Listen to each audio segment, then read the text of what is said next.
Let's learn the differences between a get method and a post method in an HTML form tag. I'm going to go ahead and create a brand new file, and I'm going to save that file as I'll just call it formtest.html, and I'm going to paste some code in there.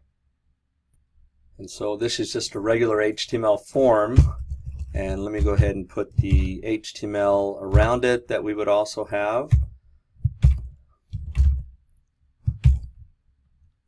And we'll just take this code and we'll get rid of that for a second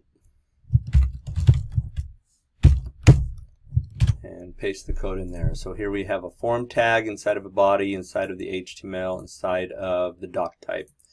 This form tag allows us to gather information, and it acts as a container, so it holds data, holds objects. And it says that in this form tag we have some text called first name and text called last name. On that first name text we also have next to it an input of type text with the name, first name, and for the last name we have an input text with the name, last name. And then we have a button, and it is a submit button. And we just say the word submit. I could say the word save there, it doesn't matter, but this is the key. This submit button says I'm going to look at the form and try to determine if I need to get or post information. Now don't be confused by the word get. What it's actually telling you is it's a different way that we're sending data to who's ever controlling the action. In this case it says if I submit, if I click on this button, I'm going to go find this file and use the get method in this file. And so this will be a file that you'll write, and that will live on your server somewhere. And in this case it's PHP, but we're going to learn later on we can do it with Node and Express. But if it was PHP, this would be a file that you would have to write that would extract the data from the form and then do something with it. Now the difference between a get versus a post, though, is that if I ran this and clicked on the submit button, in fact if I just went go live and we could see that form show up, and I typed in buck and wheat and I clicked save, then what would happen is the following would get generated in the URL. Since it's a get method, it would go call the file myposting.php on my server, and it would pass as parameters the word fname would have the value of buck and lname would have the value of wheat.